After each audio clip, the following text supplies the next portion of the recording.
વાત કરીએ જૂનાગઢની તો જૂનાગઢમાં અતિ ભારે વરસાદથી ખેડ વિસ્તારમાં ખેડૂતોને ભારે નુકસાન થયું છે। ત્યારે અસરગ્રસ્ત ખેડૂતોની મુલાકાત લેવા કિસાન કોંગ્રેસના નેતા પાલ આંબલિયા ગઈકાલે બામણાસા ગામે પહોંચ્યા હતા। અહીં તેમને નુકસાનગ્રસ્ત ખેડૂતોની આપવીતી સાંભળી અને તાજેતરમાં તણાઈ ગયેલા મકાનોનું નિરીક્ષણ કર્યું હતું। પાલભાઈએ ખેડ વિસ્તારમાં થયેલા 139 કરોડના કામો અંગે ગંભીર સવાલો ઊભા કરતા જણાવ્યું કે માત્ર 4% કામ થયા છે, બાકીના પૈસા કમિશનમાં ખવાઈ ગયા છે।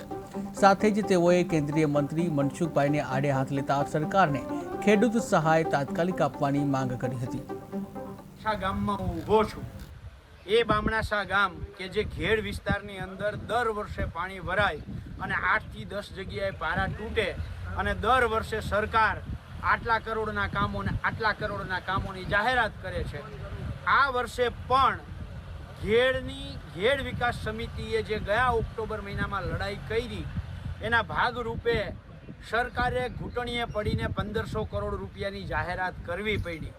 139 કરોડના કામો સરકારે મંજૂર કરી દીધા, કામો કરી નાખ્યા અને એ કામો સંપૂર્ણ રીતે પાણીમાં તણાઈ ગયા। એ મારી પાછળ તમે જોઈ શકો છો। એટલે આ મનસુખભાઈ માંડવિયા કેન્દ્રીય મંત્રી અને આ વિસ્તારના સંસદ સભ્યશ્રી માનનીય અર્જુનભાઈ મોઢવાડિયા, માનનીય દેવાભાઈ માલમ, માનનીય અરવિંદભાઈ લાડાણી, આ ત્રણેય ધારાસભ્યો અને માનનીય સિંચાઈ મંત્રી કુંવરજીભાઈ બાવળિયા ને મારો સીધો સવાલ છે, જે મેં ગત મે મહિનામાં પૂછ્યો હતો કે આ 139 કરોડ તમે વાપર્યા છે ક્યાં, એનો જવાબ આપો।